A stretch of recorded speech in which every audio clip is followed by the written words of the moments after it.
Hello, everyone. Suzanne Kellner-Zinck with Dawning Visions Hypnosis here to talk about what are you doing with your days. There was a time way back in the late 1980s I was dealing with bipolar, manic depressive at that time. And I spent a lot of hours in the winters not doing much of anything because I was too depressed to move. It was very sad. But in the spring, when the sun would come up early in the morning, I had all this energy and I did all this other really crazy stuff. Stuff that I look back on these days as truly insane. Thankfully, no longer have those issues. But I want to make a point here. We can choose to overcome these issues, as I did, or we can choose to pretend that we have absolutely no capacity to overcome these problems. And I'm here to tell you that for most of you, you can overcome these problems. It's a choice. As I used to tell the clients when I was working at the Gathering Place in Malden, Massachusetts, back in the early 1990s, they could either let their mental illness control them, or they could control their mental illness. This is way before I knew anything about hypnosis and how we can actually reframe pretty much anything that's happened in our past to help us overcome most of the diagnoses in the DSM. Not all of them, but most of them. And this is something that I'd like to really let the public know, because too often we hear from mental health providers that we can manage symptoms and that's it. And how do they manage these symptoms? With toxic drugs and endless useless sessions where we reinvigorate the problems that we're dealing with more than helping out. Now, I'm not saying that all therapy sucks, because I know the psychologist I went to did help me reframe some stuff that I needed to reframe regarding my dad and the estate that was very complicated and things that happened as a result of that time in my life. And I certainly did have a wonderful psychiatrist for many years. But they did not help me overcome the symptoms. They did not help me move on with my life. That was done through hypnosis and neurolinguistic programming.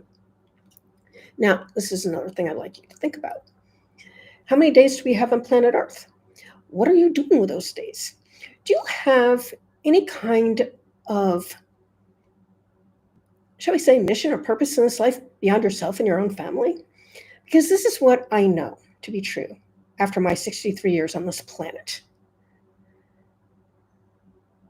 I've lost many people close to me to death. And in most cases, it was because they held on to anger and resentment from families and others. They did not stand up for themselves to take care of themselves, though they needed to, even though their inner wisdom and their bodies were telling them they needed to do that. And therefore, they lost their lives, either literally dying or figuratively with autoimmune issues that made their lives miserable. And many of them just could not get beyond their past histories. Now, I'm here to tell you that when you have something that is really important to you, that you really want to leave as your legacy, and this is where I'm at in my life at this stage of life, there's a purpose for being here. There's a reason to be healthy. There's a reason to get up every morning. There's a reason to do these videos to wake people the hell up and let them know that if they choose to take control over their lives, they can. And I don't really care what you've been through, because my clients have proven to me it does not matter. In fact, to tell you the honest truth, some of my clients who've been through the worst crap for many, many years have done the most amazing things in this world to make it better for their having been here. These are people who have had relatives shot in the head. In the case of, 4 or 5 of my clients, one family in particular. I've had a client who saw his beloved uncle stabbed to death by his father when he was 6 years old, turned that all around at the age of 26. I've had clients with anorexia and bulimia let go of all the symptoms and move on with their lives to do very creative, wonderful, purposeful things. I've had many clients over the years in their teens and their 20s who had suicidal ideation, who overcame it and are doing amazing things in this world today.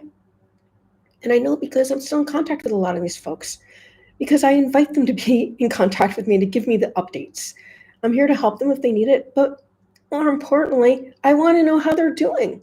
I want to know how well they are doing. And if they need any help, I'm here to help them. But I'm more happy to hear that their lives are going along really well. They didn't make any excuses as to why they couldn't do that. They didn't put diagnoses on themselves. They just did the work to heal and figured out what mattered to them enough to create a life that is positively impacting the world in which they live. So I want to invite you to think about these concepts because this is on each one of us to do. And any of you who are in mental health and are still dealing with, I don't know, being triggered by your patients because their stories are too close to you, you have some work to do. You need to clear that crap out of your life once and for all.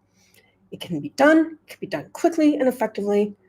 I have left links to do work with you and to train you so that you too can integrate hypnosis and neurolinguistic programming into your healing protocols. Because, folks, that is what has been working since the 1700s. Yes, the 1700s. So think clearly about what you truly care about in this world and get on it.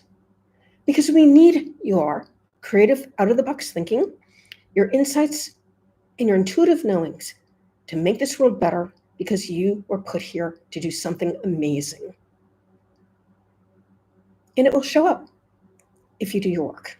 And I don't mean sitting here and worrying about what it is. Purpose shows up as you live your life. All of a sudden it clicks and you realize what it is. Makes it all worthwhile. All the ups, all the downs, all the frustrations. Gotta have something bigger than you to live for, folks. It's the only thing that matters. Anyway, as always, I thank you for spending your time with me. Till next time. Bye-bye, all.